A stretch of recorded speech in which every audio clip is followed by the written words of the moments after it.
Thank you for coming. I'm very happy to have you here on the stage. I thank you for coming for our panel. Ladies and gentlemen, I'm very pleased to welcome you to the panel titled Digital Skills for a Digital Europe that I'm going to chair today. Our guests are, so distinguished guests are Ms. Eglė Markevičiūtė, Deputy Minister of the Economy and Innovation in Lithuania, Mr. Marius Viorel, Poșa, Undersecretary of State, Ministry of Research, Innovation and Digitization of Romania. Hello. And also Mr. Mihály Dán, Advisor to the Director General of Digital Hungary Agency.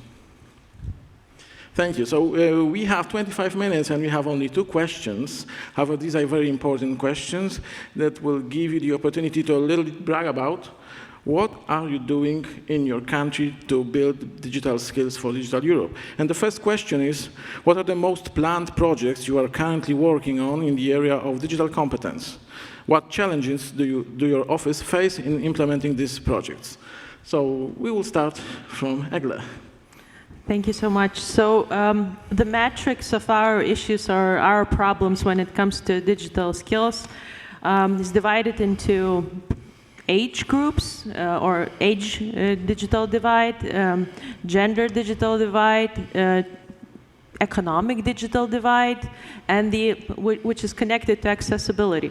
So when it comes to the digital divide that is seen between people of different ages, Lithuania has been implementing a Connected Lithuania project all over the country for the past 4 years now, where around 2,000 volunteers work across Lithuania in public libraries, different community centers where they teach people of an elegant age to both use e-services and internet in general. That was pretty successful so far. We've managed to involve around 100,000 people in the whole Lithuania. We intend to continue this project. When it comes to gender divide in Lithuania, the situation is pretty good. We're ranking pretty high in terms of women's involvement in ICT and in digital skills. The situation is pretty good as well. However, we have public-private partnership projects which help young and older women to reskill themselves and find a new job in tech sectors. So this is an important thing that we're working on. And of course, when it comes to public sector, different ministries, like a Ministry of Interior, Ministry of Education, are focusing their own programs towards both public sector employees as well as teachers across Lithuania. And when it comes to the accessibility, one side of it is connectivity, and the other one is accessibility to the newest technology. When it comes to connectivity, Lithuania has been successful over the years by investing in the critical infrastructure, making sure that the state invests in areas, in rural areas where the private sector does not see a business case. So that was successful. When it comes to technological accessibility, this is an ongoing process, and this is an area that we're closely following the Polish example with the laptops for school children and for others. I think it's mainly directed towards school children, but yes, that's an interesting case that we're closely following. So that's that. Thank you. So what's your opinion on that, Marius? First of all, thank you for your invitation, and I say hi to everyone who are with us today. First of all, we started to create the infrastructure for the cloud of government. That means we will start to operate the interoperability facilities for all facilities in the country. That means from small city halls till the central operating from the government. That means, I believe, we'll be the second largest iCloud infrastructure in Europe till now. We taking from the plan of resilience, more than 1 billion euro to invest in digital transformation, and a part of this money will be invested in the digital infrastructure cloud.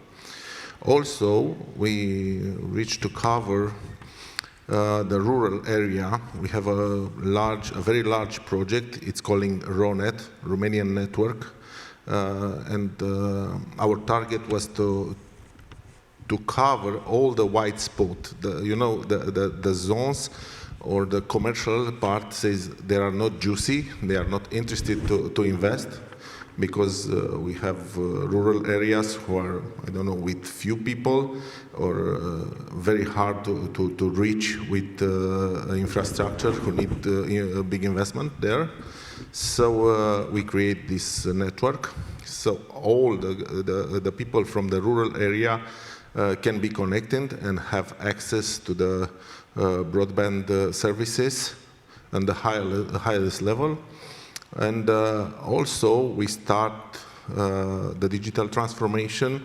That means the people who don't have the skills, or maybe there was people who have IT and C skills, but they didn't know to express themselves how to use it. So we tried, and we believe we succeed with all this.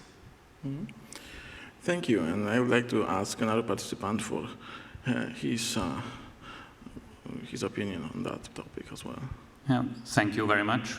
So yesterday there was a very interesting panel here on the next 30 years of Polish economic development. And it has been said that unfortunately the population is shrinking in Poland and also in other CE countries. So in order to sustain the economic growth in the next decades, we need better trained people in general, and also better digital skills. So these are the most important cornerstones.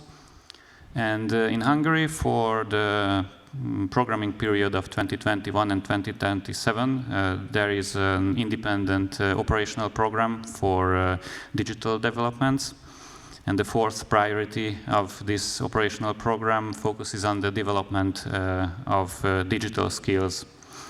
And there will be also projects financed by the RRF, although there is a challenge because we are still in negotiations with the EU to get these funds. But nevertheless, we have already started to finance some of the projects in advance. As you have mentioned, in your countries, you also have a laptop distribution project for the pupils. We also have this in Hungary. For the lower and upper secondary education, all pupils and teachers will get a laptop in the upcoming years. Already 120,000 laptops have been distributed, and until 2025 this number will reach more than 550,000. Apart from this, there are basically four main strategic directions of developing digital competencies. The first one is for the digitally skilled future generation. So we have to renew the digital teaching and the digital learning of digital skills in public schools.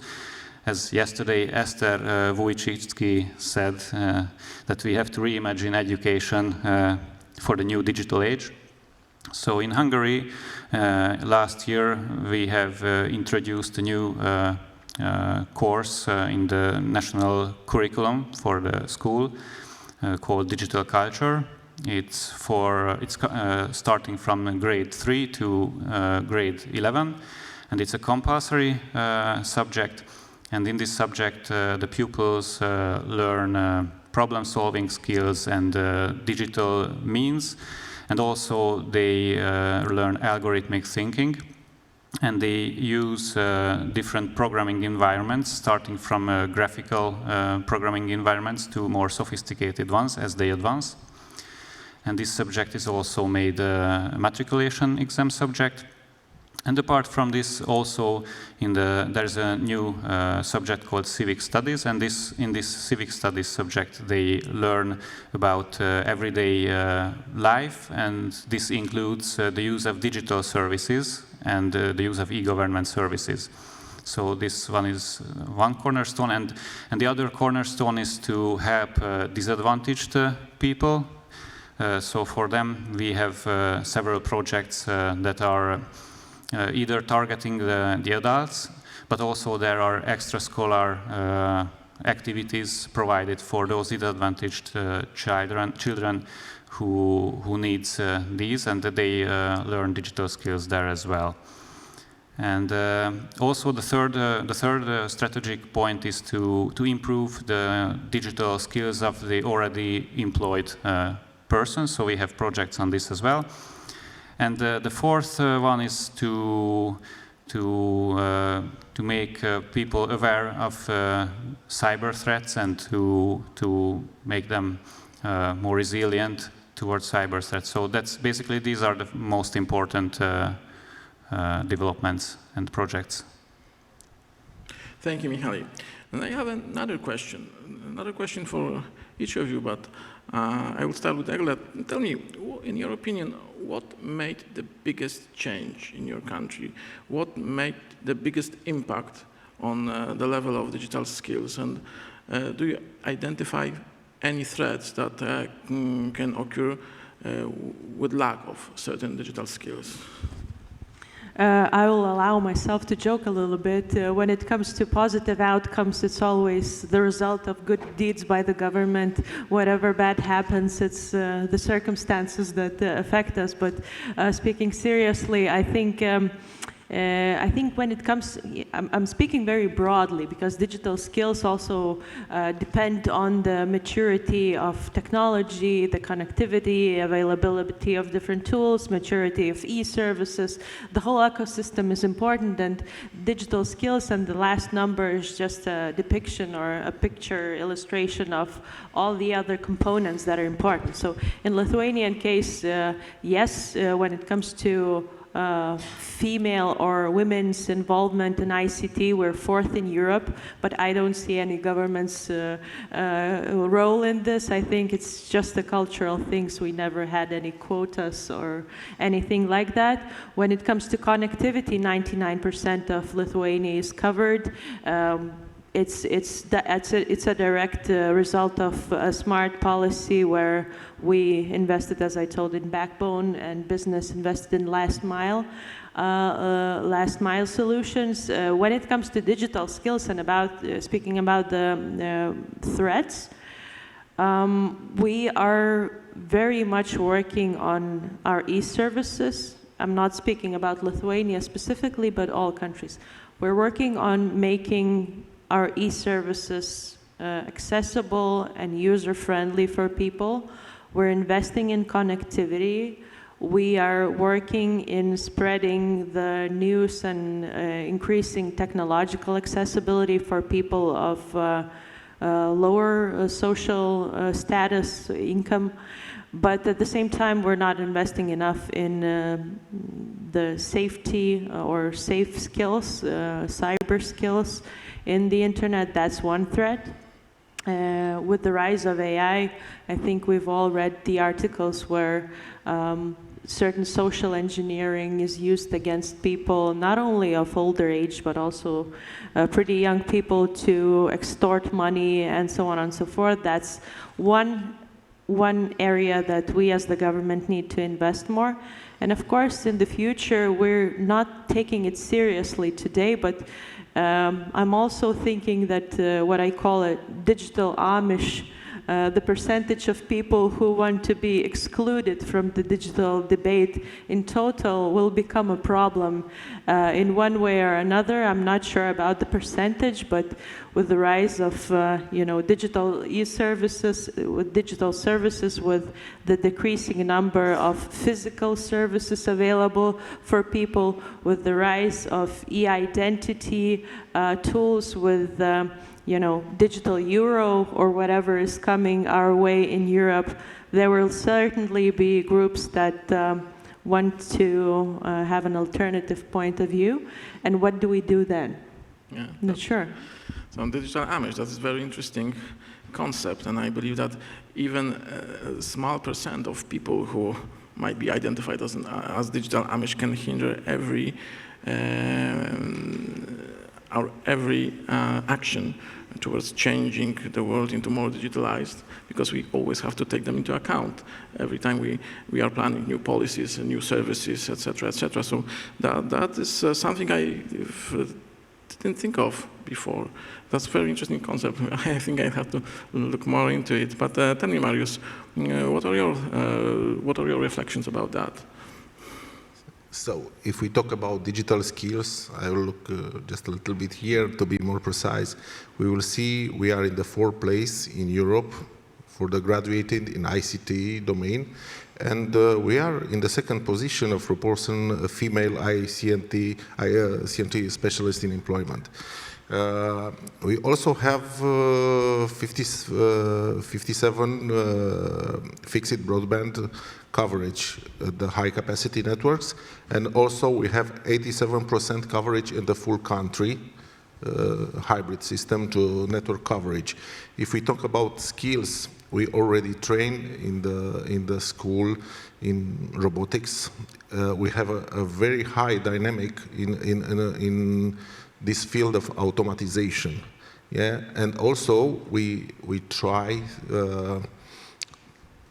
to teach the children to learn cyber skills. You know, we already started programs in the school in partnership with ONG or other private sectors. They are teaching the children how to use properly the ICT. Because, you know, it's very hard for the parents to explain to the kids something what they don't know. So first of all, I believe the parents must learn, and after that, it's too late to explain to the children. So we must to look at the ground, first of all, not on the sky, you know. So this is our approach, to try to make this digital information by improve the skills at the primary school level. That means to teach our children how to use all this function, the multimedia channel, we try to put it day by day on the wall what we must do in the proper way. Mihály, what are your concepts? Actually, apart from the projects already enumerated by me in my previous answer, we have also introduced changes in the teachers' training at universities, so that the teachers in every domain would be capable to use digital tools and to reflect on the digital skills and digital life of today's generations. And also we have launched a project to increase the number of ICT specialists relevant to the labor market. This project is called Program Your Future, and this is quite a complex project, as it strengthens business and institutional cooperation. It provides training pool. It organizes motivational events for high school students, for university students.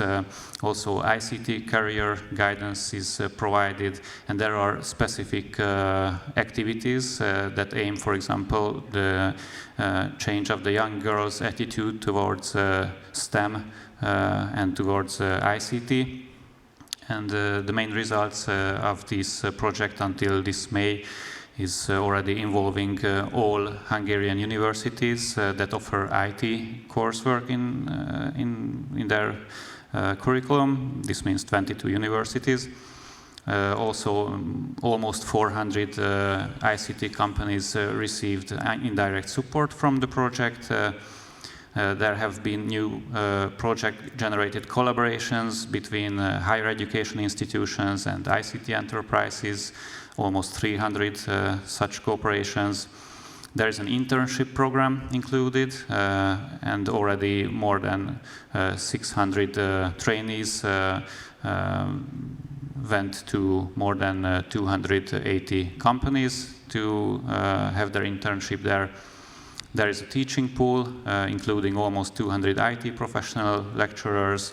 There are more than 340 courses, and already more than 8,000 involved students, and these numbers are constantly growing as this is a running project. Also, there are training packages. 49 laboratories has been set up overall in the country, and there are also career guidance presentations at high schools, and these already reached more than 20,000 pupils so far, so hopefully the number of ICT-related students will rise. And already more than 4,000 dissemination events and activities were organized during this project. And there have been 3 digital experience centers set up, which had more than 60,000 visitors already. So these are the most important projects. But apart from these, I would like to emphasize also that it is very important from the state as well to develop user-centric design of digital services. And it is impressive what Poland has achieved in this with introducing the M-Citizen application. So congratulations for that. And on behalf of Hungary, as I am here from the Digital Hungary Agency, our main aim is to introduce a new national digital citizen app in Hungary as well. So it was very inspiring to be here. Thank you. Thank you. You know, when I think about the digital skills, I think that I was very lucky when I was a child, because I was always a little bit ahead in terms of digital skills. But the reason was not that I had a specific talent for that, but the real reason was the fact that I was one of the first in my neighborhood who had a computer and the access to broadband internet. That was the only reason, in my opinion, because I don't consider myself as especially talented in terms of digital skills. And that is why we in Poland decided to provide everyone with broadband internet accessible from everywhere, even in so-called white spots, up to 2030. The most of money from our resilience program are dedicated for that aim. And in terms of having a terminal, it doesn't matter whether it's a phone or tablet or a computer, we decided to give away to every 4th grader a computer, as Eglė mentioned. And we believe that it'll make the biggest impact within a couple of years that will be visible and easy to measure. But apart from that, we decided in Poland also to implement some strategies to increase the level of digital skills, because right now we are way above the average according to the DESI index. We are aware of that. And we think that in 2030, after implementing the program, we'll reach at least 80% of society will reach the at least basic level of digital skills. And at least 40% of inhabitants of Poland will possess more than advanced digital skills. And the number of women involved in the digital jobs would be even higher than 15%. So this is these are our aims. But of course, there are threats as well. We think that lack of digital skills today is a kind of illiteracy. So when I heard Eglė saying that she identified a group of people with, she called them Amish, digital Amish, I realized that I always thought that people who do not have skills, certain skills, are those who don't work for that skills, who don't want to, who have problem with learning, or who do not have access to the internet or the computer, as mentioned before. But I realized that there are some people who deliberately don't want to have those skills, and they are also citizens that have to be taken into account. And this is what I identify as the threat, maybe it's too much to say, but as a kind of hinder for digital development in many other areas. Because if you want to provide services, state services, if you want to provide banking, e-currencies, and other things related to that, we need to develop those digital skills. I would like to thank you all for sharing your thoughts with us.